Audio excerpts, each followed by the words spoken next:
Segera download Quran Tadabbur, tafsir dalam genggaman Anda. Bulan Ramadan adalah bulan Al-Quran.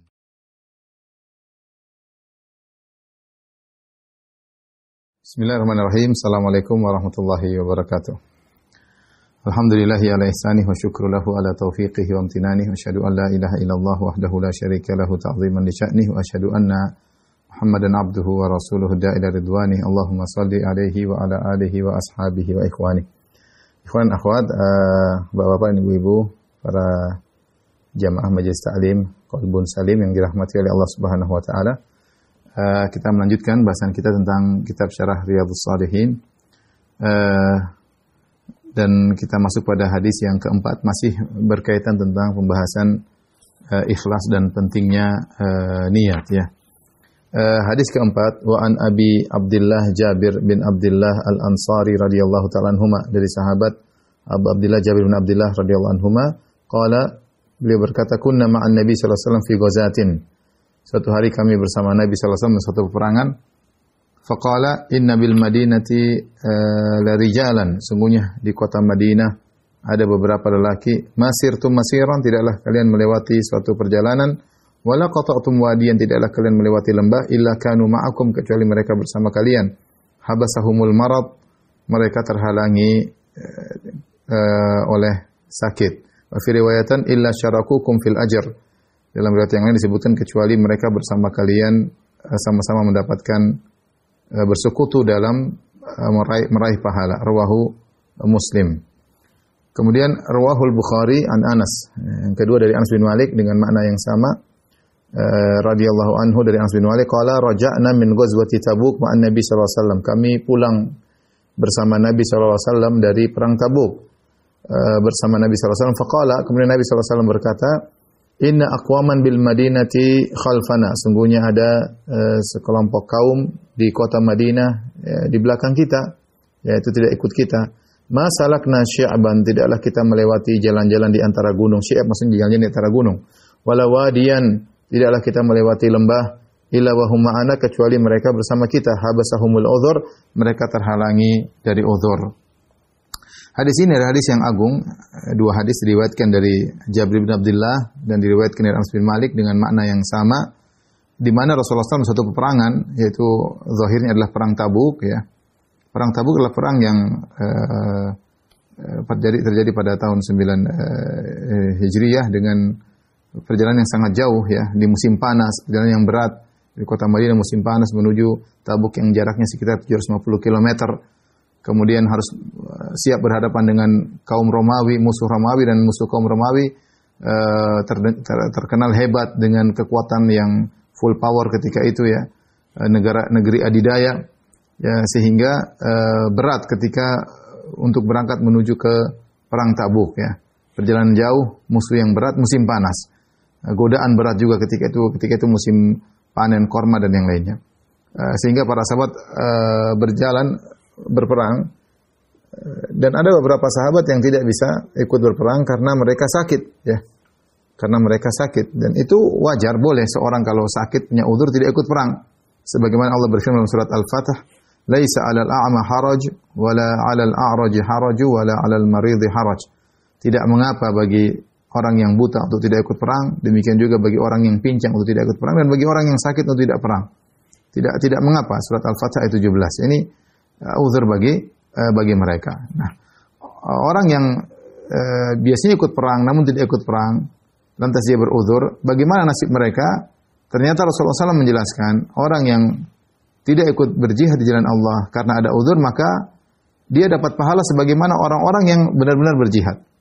Makanya Nabi SAW mengingatkan kepada para sahabat yang ikut dalam perang Tabuk, ya, inna bil madinati la rijalan, sungguh di kota Madinah ada kelompok orang, masirtum masiran, tidaklah kalian melewati suatu jalan. Apa saja yang kalian lewati? Langkah demi langkah, ya, tapak demi tapak. Wala qata'tum wadiyan, dan tidaklah kalian melewati lembah, ya, lewat lembah, naik lagi, turun lembah. Illa kanu ma'akum, seakan-akan mereka bersama, kecuali mereka bersama kalian. Jadi seakan-akan mereka ikut serta dalam perjalanan yang jauh ini. Bayangkan ke Tabuk 750 kilo, pulang balik 750 kilo, berarti total 1.500 kilo ya, dengan perjalanan yang berat.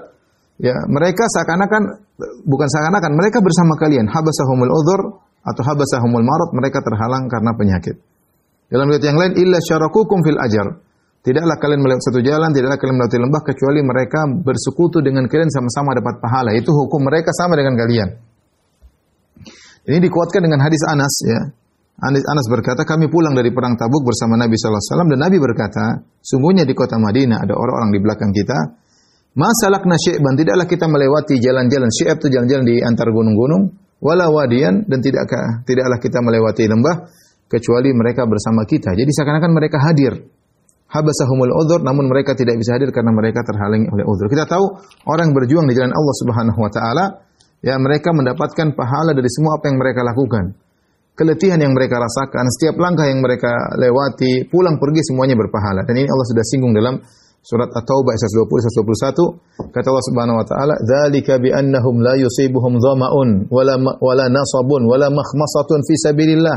Dan demikian itu tidaklah mereka, yaitu para mujahidin, ditimpa dengan rasa haus, atau mereka ditimpa dengan rasa letih, atau mereka ditimpa dengan rasa lapar fi sabilillah, di jalan Allah Subhanahu wa taala. Wala yata'una mauti an yaghidul kuffar, dan tidaklah mereka menginjakkan kaki mereka pada suatu tempat yang membuat orang kafir menjadi marah. Wala yanaluna min aduwin nailan, dan tidaklah mereka mengganggu atau mencelakakan orang-orang kafir illa kutiba lahum bihi amalun shalih, dalam peperangan tentunya, kecuali dicatat bagi mereka sebagai amal saleh. Itu apa yang mereka rasakan, letih, haus, lapar, capek, ya, membuat jengkel orang kafir atau menyerang mereka, semuanya adalah dicatat sebagai amal saleh. Innallaha la yudhi'u ajral muhsinin. Allah tidak menyia-nyiakan pahala orang yang berbuat kebajikan. Kemudian wala yunfiquna nafaqatan saghiratan wala kabiratan, dan tidaklah mereka berinfak untuk jihad fisabilillah, kecil maupun besar. Ya. Ya, wala yaqta'una wadiyan, dan tidaklah mereka melewati lembah, illa kutiba lahum, kecuali dicatat sebagai amal soleh bagi mereka, liyajziyahumullahu ahsana ma kanu ya'malun, agar Allah memberi balasan kepada mereka terbaik yang mereka kerjakan. Jadi inilah orang yang berjihad, semua yang mereka rasakan, lapar, haus, ya, letih, infak yang mereka keluarkan, perjalanan yang mereka lewati lewat lembah, lewat jalan, semuanya bernilai pahala di sisi Allah Subhanahu wa taala, dan Allah catat sebagai pahala yang terbaik. Rupanya orang-orang yang tidak ikut jihad karena ada uzur, sama pahalanya, dan ini menunjukkan bahwasanya orang yang terbiasa melakukan suatu amal kemudian terhalangi karena ada uzur, maka pahalanya tetap dicatat oleh Allah Subhanahu wa taala, ya. Maka kita punya kaidah, ikhwan, ya. Dan ini kaidah dijelaskan oleh Syekh Utsaimin rahimahullahu taala, kaidah pahala bagi orang yang beruzur.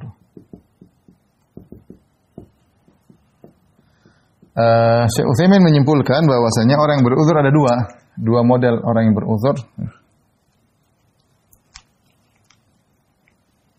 Dua model. Pertama, dia yang beruzur namun berniat untuk beramal.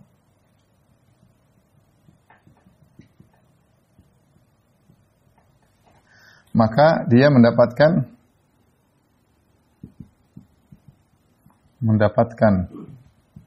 pahala amal. Yang kedua, hanya mendapatkan pahala niat. Ini pahala niat, ya. Bukan pahala amal.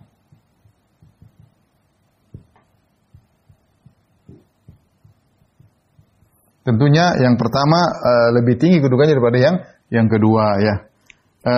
Dia mendapatkan pahala amal dengan syarat jika amal tersebut, amal yang tidak bisa dia kerjakan tersebut, dia tidak bisa kerjakan.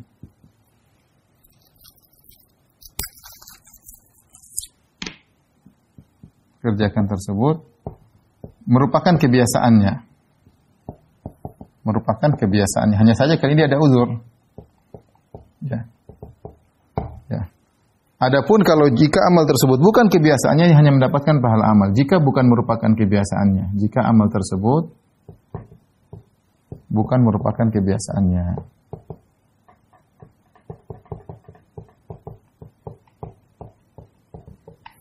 Apa dalilnya? Dalilnya ya. Dalil hadis yang sedang kita bahas ya. Demikian juga sabda Nabi sallallahu alaihi wasallam apa namanya? Idza maridal abdu atau safar kutiba lahu makana ya'malu muqiman sahihan. Kata Nabi sallallahu alaihi wasallam, jika seorang hamba sakit atau dia bersafar, tetap dicatat bagi dia amal yang biasa dia kerjakan ketika sedang mukim, ketika sedang tidak safar dan ketika sedang sakit ya. Jadi seorang yang biasanya kalau dia lagi tidak safar, dia biasanya sholat malam, biasanya sholat rawatib. Ketika dia safar, dia tidak sholat malam. Ketika dia safar, dia tidak sholat rawatib. Maka tetap dicatat pahala dia seakan-akan dia sholat rawatib dan sholat malam. Kenapa? Karena itu kebiasaan dia ketika dia mukim. Demikian seorang ketika sehat, biasanya dia berinfak, biasanya dia menyambung silaturahmi, biasanya dia mengunjungi kawan-kawan, biasanya dia membantu orang yang anak yatim. Ketika dia sakit, dia nggak bisa. Tetap dicatat kebiasaan dia. Ya, meskipun dia tidak bisa. Kenapa? Karena ada uzur yang menghalanginya. Ya, karena ada uzur yang menghalanginya. Ini dalil yang sangat tegas. Demikian juga hadis yang sedang kita bahas tadi. Dalil yang lain adalah hadis yang sedang kita bahas. Hadis Jabir tadi. Dan Anas radhiyallahu taala anhu. Rasulullah inna bil Madinah di jalan. Sungguhnya di kota Madinah ada orang-orang yang tidaklah kalian melewati suatu jalan, tidak melewati suatu lembah, tidak melewati jalan di tengah-tengah gunung kecuali mereka illa syarakukum fil ajar. Mereka sama seperti kalian dapat pahala, seakan-akan mereka hadir. Kenapa? Karena itu kebiasaan mereka. Kemudian juga firman Allah Subhanahu wa taala, la yastawil qa'idun, kata Allah Subhanahu wa taala, la yastawil qa'iduna ghairu ulil dharar.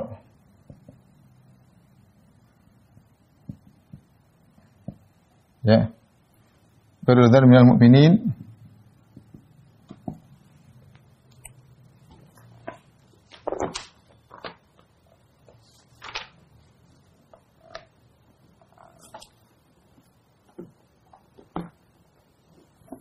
La yastawil qa'iduna minal mu'minina ghairu ulil dharar. Ya. Ghairu ulil dharar wal mujahidun fi sabilillah bi amwalihim wa anfusihim. Faddala Allahu al-mujahidin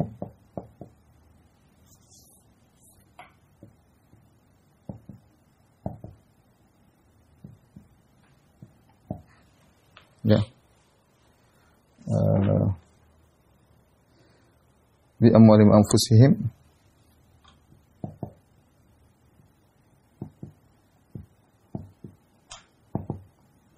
alal qa'idina darajah. Dalam surat An-Nisa kata Allah Subhanahu wa taala ya, la yastawil qa'idun, tidaklah sama orang-orang yang duduk tidak ikut perang, minal mu'min, dari kalangan kaum mukminin, ghairu ulil dharar, yang tidak punya uzur syar'i. Di sini Allah mengatakan ghairu ulil dharar, yang tidak punya uzur syar'i, wal mujahiduna fi sabilillah bi amwalihim wa anfusihim. Tidak sama antara orang yang tidak ikut perang dengan orang-orang yang berikut-ikut perang yang di jalan Allah dengan harta dan jiwa mereka. Faddalallahu al-mujahidin, Allah mendahulukan atau memuliakan orang berjihad dengan harta dan jiwa mereka alal qa'ini darajah, di atas orang-orang yang tidak ikut perang satu derajat. Di sini Allah mengatakan kata Al-Hafidz Ibnu Hajar Al-Fathul Bari, yaitu saya catat tadi jilid 6 halaman 47, Ibnu Hajar mengatakan bahwasanya Allah membedakan antara orang yang tidak ikut perang dengan orang yang berperang. Tetapi orang yang tidak ikut berperang tersebut Allah mengatakan ghairu ulil dharar, yang tidak punya uzur syar'i. Seakan-akan kata Ibnu Hajar rahimahullah, orang yang tidak ikut perang dan dia punya uzur syar'i, hukumnya sama dengan orang yang berjihad. Saya ulangi. Di sini dikecualikan yang tidak punya uzur syar'i. Kalau orang yang tidak ikut perang tidak punya uzur syar'i, tidak sama dengan orang yang berperang. Tapi kalau dia punya uzur syar'i, maka hukumnya sama seperti orang berperang, pahalanya disamakan oleh Allah Subhanahu wa taala. Namun ini semuanya dengan syarat merupakan kebiasaannya. Ya. Namun jika tidak merupakan kebiasaannya, seperti seorang, saya ingin punya ini, saya ingin punya anak, kalau saya punya uang saya ingin bersedekah, kalau saya ingin berhaji, saya ingin umrah, tapi tidak merupakan kebiasaannya, dia hanya berniat baik, maka Orang seperti ini dapat pahala, namun pahalanya bukan pahala amal tapi pahala niat. Dalilnya adalah hadis yang masyhur, ya, hadis dalam Arba'in Nawawi yang di mana para sahabat mengatakan, orang miskin mengatakan zahaba ahlud dusuri bil ujuri. Ya. Yang para orang-orang miskin dari kalangan sahabat mengatakan, ya Rasulullah, orang-orang kaya membawa pahala yang banyak.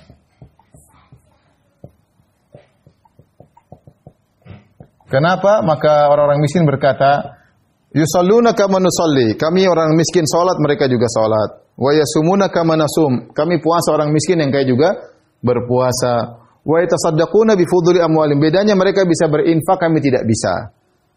Maka Rasulullah SAW mengatakan, kalau begitu, afala adullukum, ya, maukah tunjukkan kepada kalian yang perkara yang kalian bisa bersedekah dengannya. Maka Rasulullah mengatakan, inna likulli tasbihah sadaqah. Bertasbih sedekah, bertahlil sedekah, bertakbir sedekah. Habis salat kamu berzikir 33 kali, tasbih, tahlil, tahmid 33 kali, itu juga sedekah. Ya. Maka akhirnya orang miskin dari kalangan muhajirin, orang miskin mereka kemudian mengamal, mereka berzikir. Berzikir. Ternyata orang-orang kaya dari kalangan para sahabat mendengar bahwasanya Rasulullah SAW mengatakan bersedekah bukan cuma dengan harta, ternyata dengan zikir juga bisa bersedekah. Akhirnya orang-orang kaya juga banyak berzikir. Sebagian orang miskin lapor lagi sama Nabi, ya Rasulullah, ternyata sami'a ikhwanuna, ya, al-aghniya, sungguhnya saudara-saudara kami yang kaya, mereka mendengar tentang apa yang kau sampaikan, sehingga kami berzikir, mereka juga berzikir. Tetap saja mereka bersedekah, kami tidak bisa bersedekah. Kata Nabi SAW, dzalika fadlullah yu'tihi may yasha. Ya sudah, itu karunia Allah berikan kepada mereka. Lihat di sini, dalam hadis ini hadis yang jelas, si miskin dari kalangan muhajirin ingin bisa berinfak seperti orang-orang kaya. Namun dia tidak bisa melakukannya, dan itu bukan kebiasaannya. Tapi dia dapat pahala niat. Dia dapat pahala niat, sementara tidak mendapatkan pahala amal. Kalau dia mendapat pahala amal, tentunya dia sama dengan orang-orang kaya. Tapi Rasulullah tetap mengatakan membedakan antara yang beramal langsung dengan orang yang bukan merupakan kebiasaannya. Rasulullah SAW berkata, dzalika fadlullah yu'tihi may yasha. Itulah kelebihan yang Allah berikan kepada orang-orang kaya. Jadi, kalau bukan merupakan kebiasaan, maka cuma dapat pahala niat, bukan pahala amal. Ini subhanallah ringkasan dari penjelasan Syekh Utsaimin rahimahullahu taala. Saya lihat ini bagian yang menggabungkan, mengkompromikan dalil yang ada. Dari sini saya ingatkan, apa faedah dari ini semua? Ya, apa faedahnya? Ikhwan dan akhwat yang rahmatillah subhanahu, terutama ibu-ibu, terutama kita yang sudah mencapai masa semakin tua, biasakanlah kita beramal saleh di saat kita masih muda, di saat kita masih kaya, di saat kita masih sehat, ya. Karena kaidah mengatakan jika suatu saat kita sudah tua atau suatu saat ekonomi kita turun, suatu saat kita sakit, ya, pahala kita akan jalan terus, argo kita akan jalan terus. Karena itu kebiasaan kita. Seorang yang ketika dia sedang kaya, dia biasa berinfak. Kapan masa pandemi, kapan ekonominya jatuh, apakah argo pahalanya berhenti? Enggak, jalan terus. Kenapa? Karena itu kebiasaan dia. Bukan dengan orang yang berangan, coba saya ingin kaya, tapi dia belum pernah berinfak. Kita bicara orang yang terbiasa. Kita mau masih sehat, sholat malam lah, puasa sunnah lah. Nanti suatu saat kalau kita tua, nggak bisa lagi. Nggak bisa puasa sunnah, nggak bisa lagi sholat malam karena capek, nggak bisa lagi sholat berdiri, harusnya duduk di kursi. Tetap pahala kita seperti kita sholat seperti biasanya. Kenapa? Itu kebiasaan kita. Itu kebiasaan kita, ya. Oleh karenanya, biasakanlah kita dengan amal-amal soleh, mumpung kita masih memiliki kemampuan. Nanti kapan datang suatu masa di mana kita tidak bisa lagi bersedekah karena kekurangan ekonomi, tidak bisa lagi haji dan umroh karena kita sudah sakit-sakitan, tidak bisa lagi kita bersedekah karena ekonomi yang jatuh, tidak bisa lagi sholat malam karena sakit-sakitan, maka pahala kita tetap berjalan sebagaimana biasanya, argo pahala tetap berjalan, karena yang menjadi patokan bagi Allah adalah kebiasaan dia sebelum ada uzur. Ini adalah karunia dari Allah, fadlullahi wasi', karunia Allah sangat luas, jangan sia-siakan kesempatan ini. Biasakan diri kita, kalau ada uzur, pahala tetap berjalan, ya. Taib, kita lanjutkan.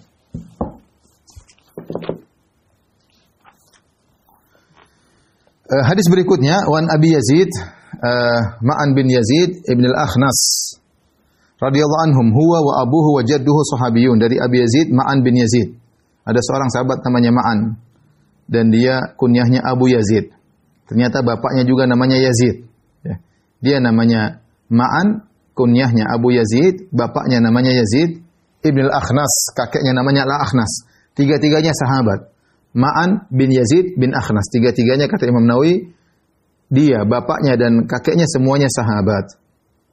Dia bercerita, Ma'an, kana Abi Yazid akhraja dananir yatasaddaqu biha. Ayahku namanya Yazid suatu hari berinfak beberapa dinar, dia sedekahkan. Fawada'aha inda rajulin fil masjid. Kemudian dia menitipkan uang tersebut kepada seorang di masjid. Faji'tu fa akhadtuha. Maka aku pun datang dan aku mengambil uang tersebut, dinar-dinar tersebut. Ingat ya, 1 dinar, kalau kita konversikan sekarang 1 dinar itu 4/4 gram emas. Jadi dia bersedekah berdinar-dinar, bergram-gram, mungkin puluhan gram emas dia taruh di orang di masjid, tolong kasihkan bagi orang yang enggak mampu. Ternyata anaknya sendiri, jadi bapaknya yang taruh uang, titip uang di orang di masjid, anaknya datang lalu ambil. Fa ataituhu biha, lantas aku pun bawa emas tersebut kepada bapakku. Aku ambil emasmu, hai ayahanda. Bapaknya berkata, wallahi ma iyyaka aratu, wahai putraku, aku tidak bermaksud memberikan emas ini kepada engkau.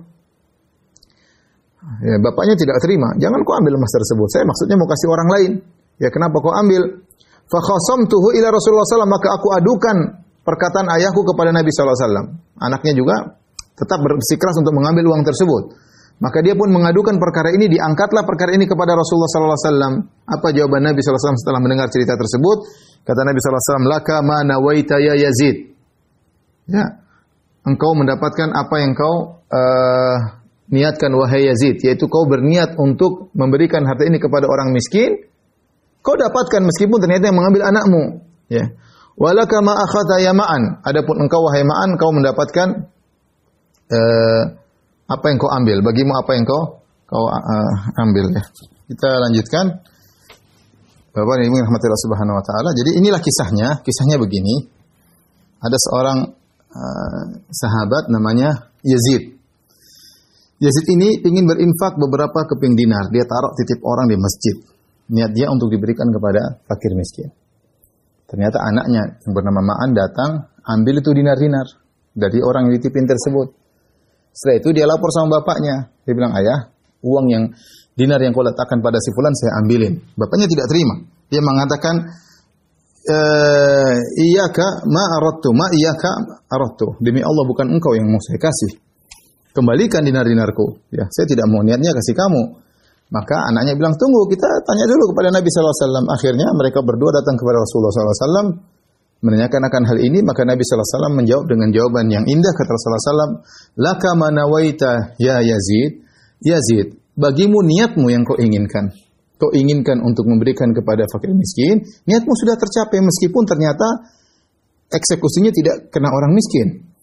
Walaka ma akhadha ya Ma'an, meskipun kau tidak bermaksud untuk berikan kepada anakmu. Walaka ma akhadha ya Ma'an, adapun engkau Ma'an, engkau mengambil, itu adalah milikmu karena memang kau berhak untuk menerima sedekah tersebut, ya. Karena mungkin Ma'an merasa dirinya orang miskin padahal bapaknya tidak bermaksud untuk memberikan kepada anaknya. Hadis ini, ikhwan yang rahmati Allah Subhanahu wa taala, intinya ingin menjelaskan tentang pentingnya niat, ya. Jika seorang berniat baik, intinya hadis ini maksudnya apa? Jika seorang berniat baik ternyata salah, ya. Salah dalam prakteknya, maka yang menjadi patokan adalah niatnya. Yang menjadi patokan adalah niatnya. Oleh karenanya, para ulama berselisih tentang seorang, dia ingin bayar zakat dan niat dia adalah untuk memberikan kepada fakir miskin. Dia pergi kepada seorang, dia kasih zakat tersebut, zakat mal. Dia sangka itu orang miskin, ternyata itu orang tidak miskin. Orang tersebut ternyata berpenampilan miskin, ternyata tidak miskin. Dia kasih orang tersebut. Nah, apakah zakatnya sudah sah? Karena niatnya memberikan kepada fakir miskin. Ternyata orang yang dikasih tidak miskin. Apakah zakatnya sudah sah? Ataukah dia harus membayar zakat yang lain? Karena zakatnya salah. Salah bayar. Salah penempatan. Maka ada khilaf di kalangan para ulama. Sebenarnya mengatakan bahwasanya dia harus mengulangi zakatnya karena zakatnya dia serahkan tidak pada tempatnya. Bukan pada orang miskin, pada orang kaya. Pendapat yang lebih benar, wallahu a'lam bishawab, bahwasanya zakatnya sah. Kenapa? Karena niat dia sudah berniat untuk memberikan kepada orang miskin dan dia sudah berusaha ternyata dia kecele atau dia tertipu, ya. Oleh karenanya yang benar bahwasanya zakatnya sudah sah. Seorang ketika berzakat dia berusaha berhati-hati. Tidak sembarang kasih orang, dia cek orang ini miskin atau tidak. Tapi kalau dia sudah berusaha, dia sudah memverifikasi, sudah cek mungkin ke lurah, ke RT, kemudian dia kasihkan, ternyata kenyataannya orang ini bukan orang miskin. Ternyata orang ini berkecukupan, dia tidak mungkin dia ngambil lagi hartanya. Tapi intinya dia tetap zakatnya sah. Kenapa? Karena dia sudah berusaha dan amalan niatnya yang menjadi penentu. Sebagaimana dalilnya adalah ini, Yazid ketika Yazid bin Al-Akhnas ketika meletakkan dinar-dinar di seseorang, dia tidak niatkan untuk anaknya. Tetapi ternyata diambil oleh anaknya. Intinya dia ingin memberikan kepada orang yang membutuhkan tapi bukan anaknya.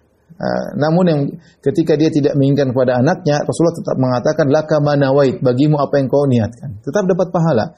Ya. Adapun ma'an berhak juga mengambil dinar-dinar tersebut karena dia merasa dirinya berhak untuk mengambil bantuan tersebut. Jadi saya katakan tadi yang benar bahwasanya orang kalau sudah bertekad untuk bayar zakat diberikan kepada fakir miskin ternyata salah, ya ternyata salah, maka dia tetap dapat pahala sesuai dengan niatnya. Dan ini adalah keutamaan Allah yang luas. Misalnya seorang meletakkan kasih uang sama orang untuk disumbangkan ke suatu daerah, ternyata di tengah jalan uang tersebut dirampok.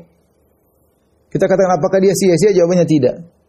Tetap dia dapat pahala sebagaimana dia harapkan. Karena dia sudah amanah, dia sudah letakkan ke orang yang amanah, dia sudah berusaha, ternyata di tengah jalan dirampok. Ini kejadian. Sebagian orang mengambil uang untuk diberikan kepada bantuan kaum muslimin, ternyata dirampok ke tengah jalan. Apakah pahala dia sia-sia? Jawabannya tidak. Kita jawabannya seperti jawaban Nabi, laka manawait, bagi engkau apa yang sudah kau niatkan. Dia sudah berniat, sudah berusaha, ternyata terhalang di tengah jalan, tetap dia mendapatkan apa yang dia niatkan. Dan yang menakjubkan dari kisah ini, sebagian ulama mengambil dalil bahwasanya bagaimana para sahabat dahulu mereka mengutamakan dalil. Tidak pekewuh, tidak merasa enggak enak sama anak atau ayahnya. Ma'an mengatakan, kita tanya kepada Nabi SAW, menurut dia benar, ya. Menurut dia benar, dia berhak mendapatkan hal tersebut dan dia tidak durhaka kepada ayahnya, ya. Dia merasa dia benar, dia tidak salah, dia berhak untuk mengambil dinar-dinar tersebut. Bapaknya juga merasa benar. Bapaknya tidak merasa, kamu anakku sudah ambil aja, enggak. Dia merasa bahwasanya dia harus bersedekah pada tempatnya dan dia merasa anaknya tidak pantas untuk menerima apa yang dia berikan. Sehingga meskipun itu anaknya, dia tetap mengadu kepada Nabi sallallahu alaihi wasallam. Ini menunjukkan bagaimana kedua orang ini ingin berdalil berhukum kepada Nabi sallallahu alaihi wasallam, tidak pandang bulu apakah itu bapak atau anaknya. Selama sama-sama ingin mencari kebaikan, ini bukan bentuk durhaka kepada orang tua. Karena sang anak Ma'an ingin sampai pada kebenaran dan sang ayah juga tidak dikatakan tidak sayang sama anaknya. Tidak, dia bersikeras agar dia ingin amal soleh dia benar-benar sesuai dengan yang dia inginkan. Sehingga dia ladeni anaknya untuk diadukan kepada Rasulullah SAW dan dia bersikeras dan dia tidak mengatakan sudahlah. Tidak, dia ingin harta dia benar-benar bermanfaat untuk di akhirat dan ternyata dua-duanya benar. Ternyata dua-duanya benar. Bagi ayahnya apa yang dia niatkan dan bagi Ma'an apa yang dia ambil, ya. Taib hadis berikutnya, hadis yang panjang. Wa an Abi Ishaq Sa'ad bin Abi Waqqas Malik bin Uhayb bin Abdi Manaf ibnu Zuhrah bin Kilab bin Murrah bin Ka'ab bin Lu'ay al-Qurashi az-Zuhri. Dari Abu Ishaq, yaitu sahabat Sa'ad bin Abi Waqqas radhiyallahu ta'ala anhu, yang namanya adalah bapaknya namanya Malik, ya. Abu Waqqas namanya Malik bin Uhayb bin Abdi Manaf bin Zuhrah bin Kilab. Yang ini sudah kita jelaskan dalam kisah Sa'ad bin Abi Waqqas, bahwasanya Sa'ad bin Abi Waqqas bertemu dengan Nabi pada kakek yang kesekian yang bernama Kilab bin Murrah, ya. Dan dia sebelum Kilab bin Murrah namanya Zuhrah bin Kilab, sehingga akhirnya Sa'ad bin Abi Malik dikatakan Zuhri. Az-Zuhri karena dia dinisbahkan kepada kakeknya yang bernama Zuhrah radhiyallahu anhu, dan dia seorang Quraisy. Salah seorang ahadil asyara al-masyhud lahum bil jannah, salah seorang dari 10 orang yang dijamin masuk surga oleh Nabi sallallahu alaihi wasallam. Siapa 10 orang tersebut? Rasulullah SAW berkata, Abu Bakar fil jannah, Abu Bakar di surga, Umar fil jannah, Umar di surga, Utsman fil jannah, Utsman di surga, Ali fil jannah, Ali di surga, Zubair bin Awam di surga, Abdurrahman bin Auf di surga, Talha bin Ubaidillah di surga, Sa'ad bin Abi Waqqas di surga, Sa'id, kemudian Abu Ubaidah bin Jarrah di surga, dan Sa'id bin Zaid di surga. 10 orang yang Rasulullah SAW jamin masuk surga Di antaranya adalah Sa'ad bin Abi Waqqas radhiyallahu taala anhum. Sa'ad bin Abi Waqqas berkata, "Ja'ani Rasulullah sallallahu alaihi wasallam ya'uduni ama hajjatil wada min waja'in ishtadda bi." Ketika tahun haji wada, Nabi SAW berangkat yaitu pada tahun 10 Hijriah. Di bulan Dzulhijjah. Rasulullah SAW wafat pada tahun 11 Hijriah, yaitu bulan Rabiul Awal setelah hajian. Di bulan Dzulhijjah di akhir tahun 10 Hijriah, Rasulullah SAW berangkat mulai tanggal 25 Dzulqa'dah keluar dari kota Madinah menuju Mekah dan sampai tanggal 4 Dzulhijjah. Ketika itu Rasulullah SAW keluar dengan sekitar 100, ada yang mengatakan 80.000 sahabat berhaji rame-rame, ada yang mengatakan 100.000 sahabat, ada yang mengatakan 120.000 sahabat. Intinya banyak. Rasulullah beri pengumuman, semua orang pada berangkat ingin berhaji bersama Rasulullah SAW. Di antara yang berhaji bersama Nabi adalah kaum muhajirin. Di antara kaum muhajirin adalah Sa'ad bin Abi Waqqas radhiyallahu ta'ala anhu. Kemudian mereka melaksanakan haji, setelah itu haji selesai. Ketika haji selesai, waktunya pulang ke kota Madinah, ternyata Sa'ad bin Abi Waqqas sakit. Sementara dia ingin meninggal di kota Madinah. Dia telah berhijrah, meninggalkan Mekah menuju Madinah, sehingga dia diberi status muhajirin. Salah seorang muhajirin. Kenapa dikatakan muhajirin? Karena dia meninggalkan Mekah menuju Madinah. Nah, dia tidak ingin dikatakan telah berhijrah, tapi ternyata meninggal di kota Mekah itu sendiri. Padahal dia diberi gelar muhajiri karena dia meninggalkan Mekah menuju Madinah. Sekarang habis haji wada, dia sakit dan dia tertahan di kota Mekah. Dan dia khawatir dia akan meninggal dunia. Maka kata dia, "Ya'uduni," Rasulullah SAW menjengukku ketika aku sakit. Ini sunnah, menjenguk orang yang sakit. "Min wajhin ishtadda bi," karena sakit yang parah yang aku rasakan. Dan dia merasa akan meninggal dunia. Faqultu ya Rasulullah, inni qad balagha bi minal waj'i ma tara. Ya Rasulullah, lihatlah sakitku parah sebagaimana engkau lihat. Sakitku parah ya Rasulullah sebagaimana engkau lihat. Wa ana dzu malin, dan aku memiliki harta yang banyak. Wa la yarithuni illa binatun li, dan tidak ada ahli warisku kecuali seorang putri saja. Afa atasaddaqu bi thulutsai mali? Bolehkah aku bersedekah dengan 2/3 hartaku? Qala la, kata Nabi sallallahu alaihi wasallam, jangan. Qultu fasyatru, bolehkah aku bersedekah ya Rasulullah dengan setengah hartaku? Qala la, kata Nabi sallallahu alaihi wasallam, tidak. Tidak boleh kalau setengah. Qultu, aku berkata, fathulutsu ya Rasulullah, bolehkah aku bersedekah? Aku tuh menginfakkan hartaku, sedekahkan 1/3 hartaku. Qala ats-tsulutsu wal-tsulutsu katsir. Kata Nabi sallallahu alaihi wasallam, 1/3 boleh dan 1/3 itu banyak. Au kabir. Kemudian Rasulullah SAW menjelaskan kenapa tidak perlu banyak-banyak untuk bersedekah ketika akan meninggal dunia. Ini wasiat namanya. Innaka in antadhara warasataka agniya khairan min antadharahum alatan yatakaffafuna an-nas. Kenapa wahai Sa'ad bin Abi Waqqas? Karena kalau engkau meninggal dan engkau meninggalkan dalam kondisi meninggalkan ahli warismu dalam kondisi berkecukupan, itu lebih baik daripada engkau meninggalkan mereka dalam kondisi miskin, minta-minta kepada manusia. Wa innaka lan tunfiqu nafaqatan tabtaghi bi wajhi Allah illa ujirta alaih. Dan tidaklah kau menginfakkan satu infak apapun yang kau berharap wajah Allah kecuali kau dapat pahala. Hatta mata ja'alu fi imratik, sampai suapan yang kau suapkan ke mulut istrimu. Qala Sa'ad bin Waqqas berkata, "Faqultu ya Rasulullah, ukhallafu ba'da ashabi." Ya Rasulullah, aku ketinggalan di Mekah sementara sahabat-sahabatku balik ke kota Madinah. Aku ini sudah berhijrah tinggal di kota Mekah. Kata Rasulullah SAW, "Innaka lan tukhallafa fa ta'mal amalan tabtaghi bi wajhi Allah illa izdatta bihi darajatan wa rif'ah." Wahai Sa'ad bin Abi Waqqas, meskipun kau tertinggal di kota Mekah dan tidak bisa pulang kota Madinah, seandainya selama kau masih hidup dan kau beramal saleh, kau mencari wajah Allah, kecuali engkau akan bertambah derajatmu di sisi Allah dan ketinggianmu di sisi Allah Subhanahu wa taala. Kemudian Nabi berkata, "Wala'allaka an tukhallafa." Bisa jadi umurmu panjang, hatta yantafi bika aqwamun, sampai ada sekelompok orang mengambil manfaat darimu, wa yudharru bika akharun, dan sekelompok orang mendapat mudarat karena engkau. Allahumma amdhi li ashabi hijratahum. Ya Allah, teruskanlah hijrah para sahabatku. Wala taruddahum ala aqabim, jangan mundurkan mereka kembali. Lakinnal ba'isu Sa'ad bin Khawlah, tapi yang menyedihkanlah Sa'ad bin Khawlah, dia meninggal di kota Mekah. Ya Rasulullah SAW sedih yarsilahu Rasulullah SAW an mata bi Makkah, ketika dia meninggal di Mekah. Ini hadis yang panjang bercerita tentang Sa'ad bin Abi Waqqas. Ini sudah kita ceritakan 2 seri berturut-turut tentang Sa'ad bin Waqqas, tapi saya singkatin aja. Sa'ad bin Waqqas radhiyallahu taala anhu ketika di haji wada, ya, ketika di haji wada dia merasa akan meninggal dunia. Haji wada di tahun 10 Hijriyah. Dan ketika itu Sa'ad bin Waqqas umurnya sekitar 40 tahun ya. Sekitar 30 tahun ya. Umurnya 30 tahun ya, karena dia masuk Islam umur 17 tahun, kemudian ketika berhijrah umur 30 tahun, kemudian ketika haji wada umurnya 40 tahun.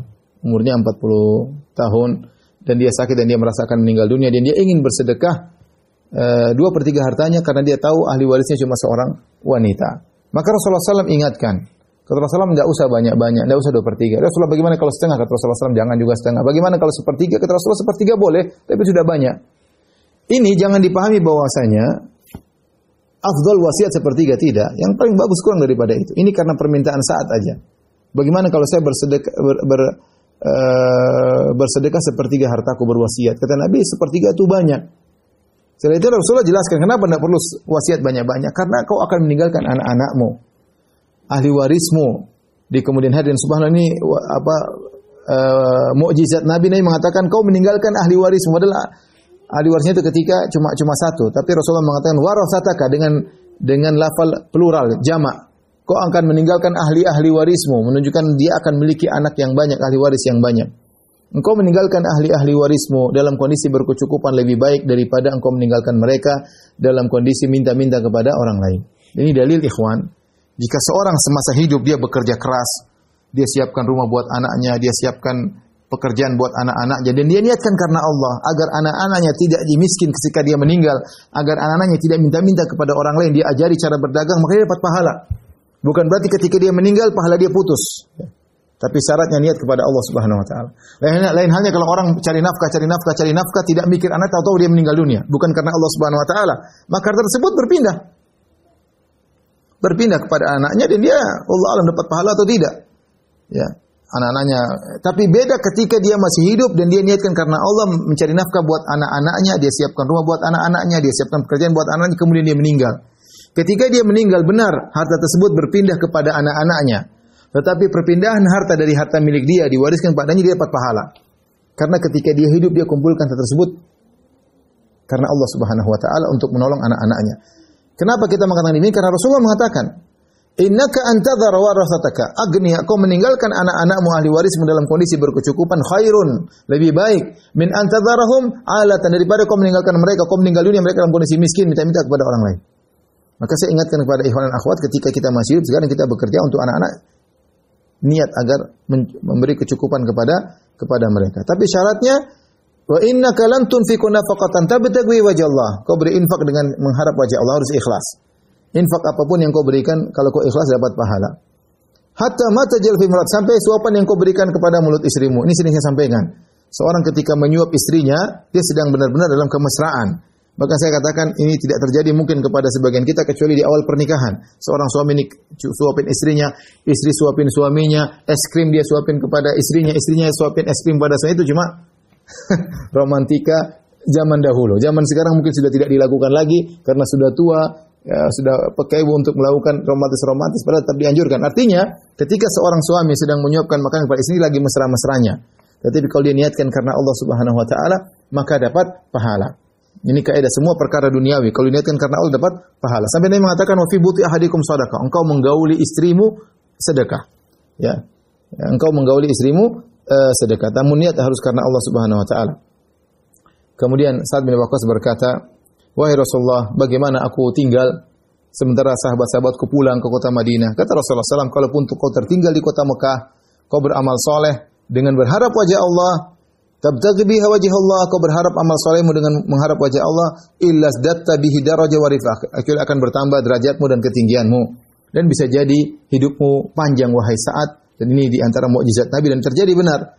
Ternyata Sa'ad bin Waqqas ketika umur 40 tahun khawatir akan meninggal dunia, ternyata Allah panjangkan umurnya dan dia baru wafat tahun 55 Hijriyah, yaitu 45 tahun kemudian, dan dia wafat dalam usia 85 tahun. Ternyata masih dipanjangkan umurnya 45 tahun lagi setelah itu, yang setia menyangka dia akan meninggal dunia. Dan ternyata dia punya anak lagi 35 orang, sehingga anaknya totalnya 36 orang, Sa'ad bin Abi Waqqas. Ya, subhanallah, radhiyallahu ta'ala anhu. Gitulah, demikianlah sebagian orang. Menyangka akan mati, ternyata umurnya panjang. Sebagian banyak menyangka akan hidup panjang, ternyata meninggal dunia. Wa kam min sahihin mata min ghairi illatin. Tazawwad minat taqwa fa innaka la tadri. Berbekalah dengan ketakwaan, sungguhnya kau tidak tahu. Idza jannal lailu hal ta'ishu ila al-fajri. Kalau tiba malam hari, apa kau masih bisa hidup sampai pagi hari? Wa kam min sahihin mata min ghairi illatin. Betapa banyak orang sehat tiba-tiba meninggal tanpa didahului dengan muqaddimah sakit, tidak ada tahu-tahu meninggal dunia. Wa kam min saqimin ashahina min ad-dahr. Betapa banyak orang sakit, dia merasa dia meninggal dunia, ternyata dia hidup dalam waktu yang lama. Di antaranya Sa'ad bin Abi Waqqas. Dia menyangka dia akan meninggal, ternyata Allah kasih umurnya 45 tahun lagi dan punya anak 36 orang.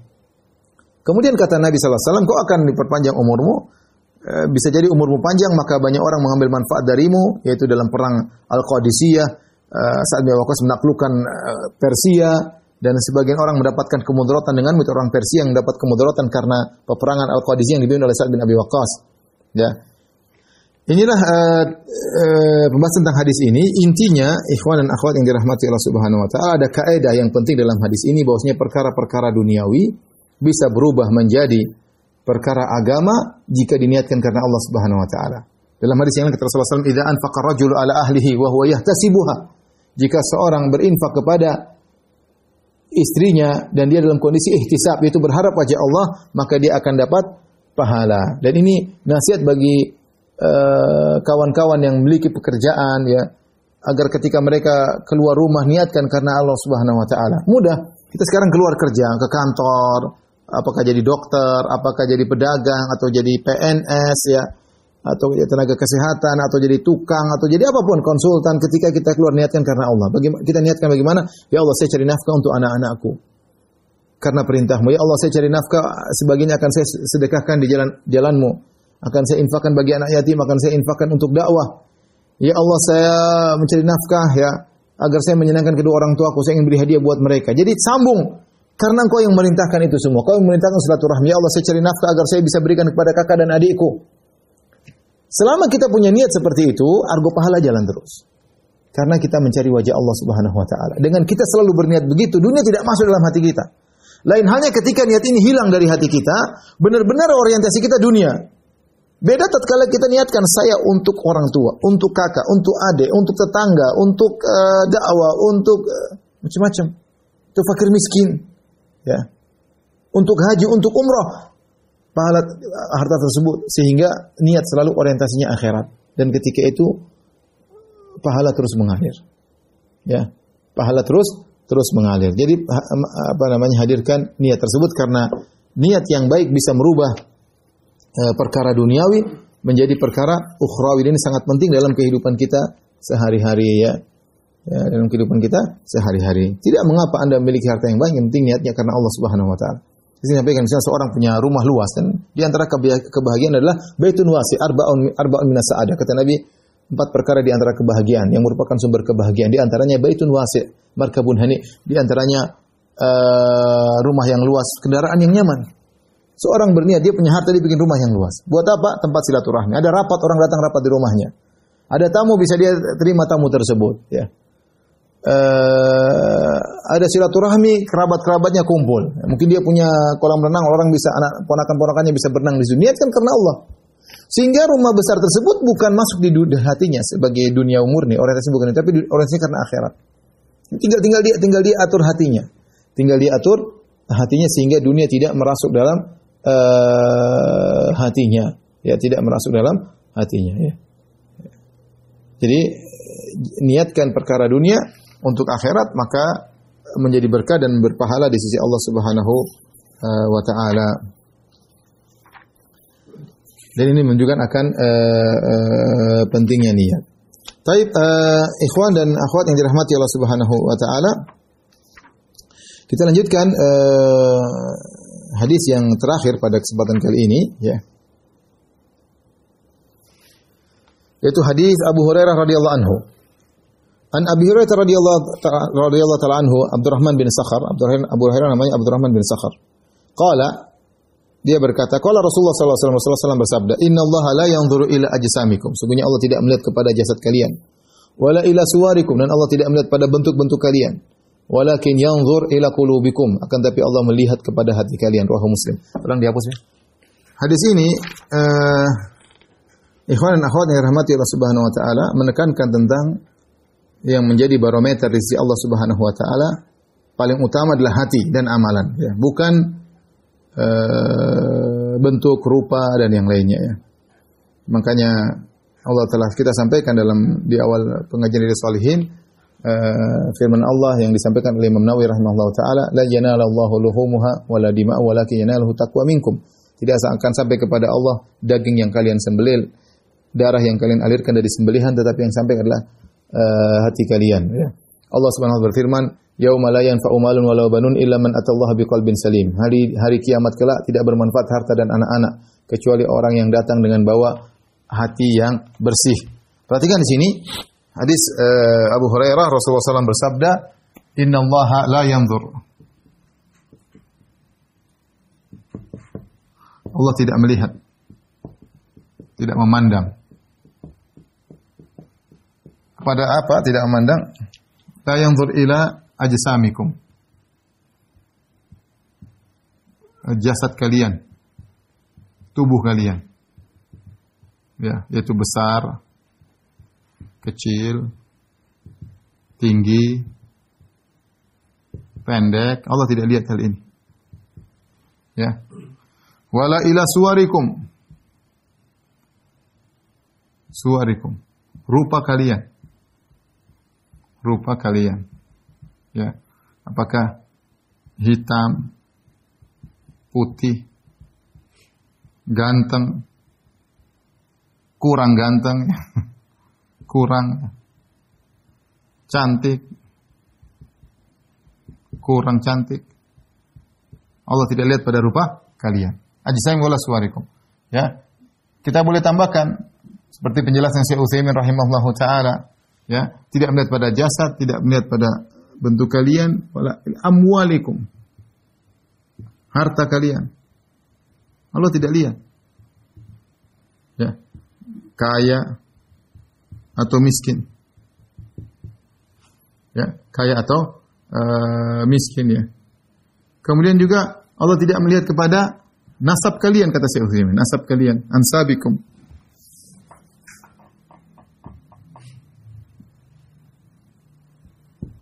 Nasab kalian. Ya. Keturunan inilah ningrat, darah biru, darah merah. Ya. Allah tidak lihat ini semua, ya. Ya, mungkin saya juga bisa katakan tambahan lagi, Allah tidak melihat kepada, ya, ahsabikum, ya. Ya, apa namanya? Kedudukan, ya. Pejabat, rakyat jelata. Allah tidak lihat.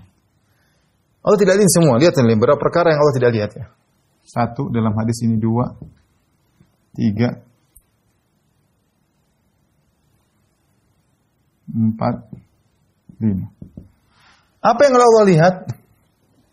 Yang Allah lihat adalah hati-hati kalian. Walakin yanzur ila qulubikum, ya, wa a'malikum. Dalam riwayat tambahan. Tapi Allah melihat kepada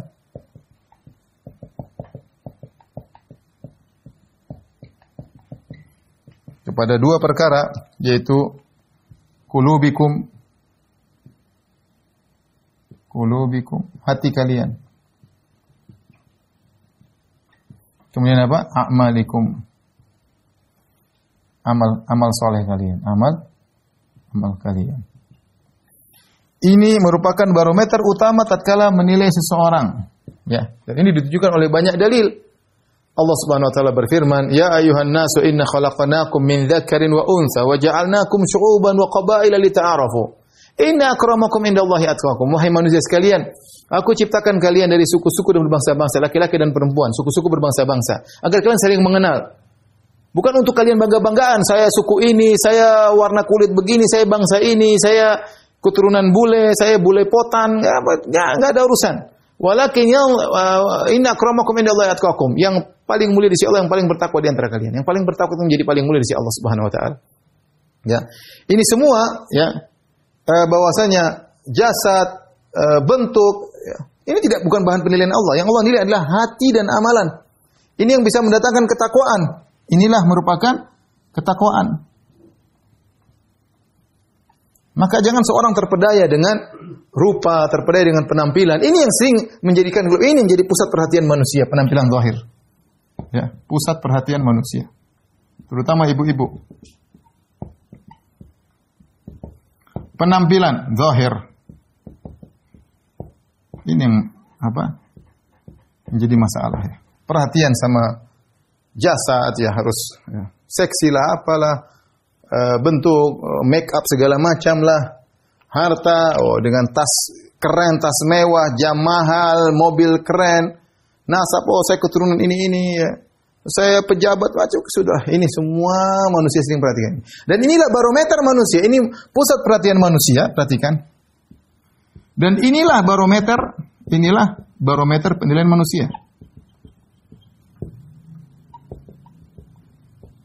Kita bicara secara jujur saja. Kita kalau lihat orang kaya kita hormat, jelas. Manusiawi, lihat pejabat kita hormat. Lihat ningrat, keturunan nasab kita hormat.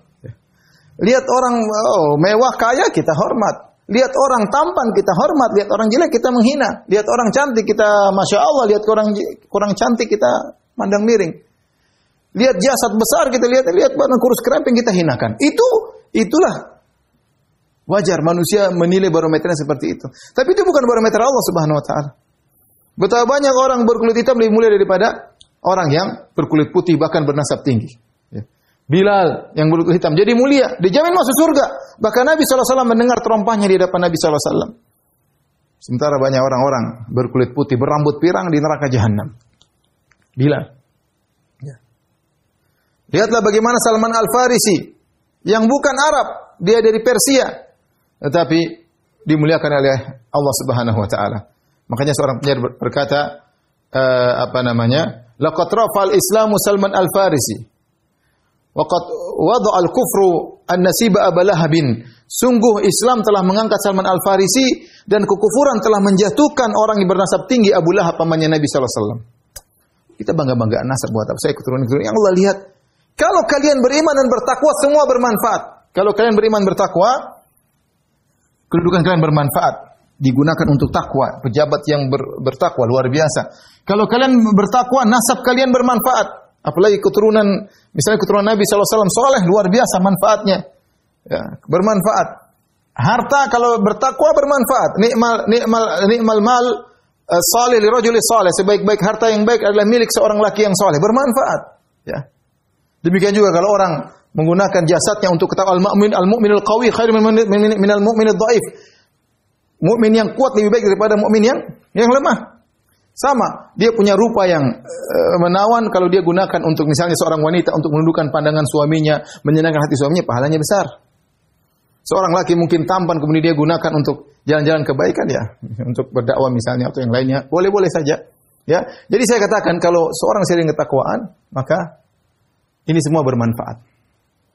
Ya ikhwan, terutama ibu-ibu ya.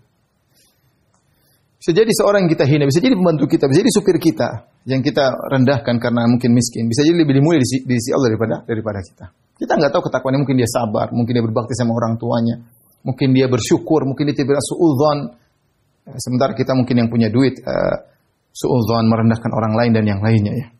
Makanya saya selalu ingat tentang hadis di mana nanti akan sampai juga akan kita jelaskan ketika Ibnu Abbas mengatakan kepada muridnya, ala adulluka imra'atan min ahli jannah. Aku tunjukkan kepada engkau seorang wanita penghuni surga. Hadhil mar'atu sauda, lihatlah ini, wanita berkulit hitam ini penghuni surga.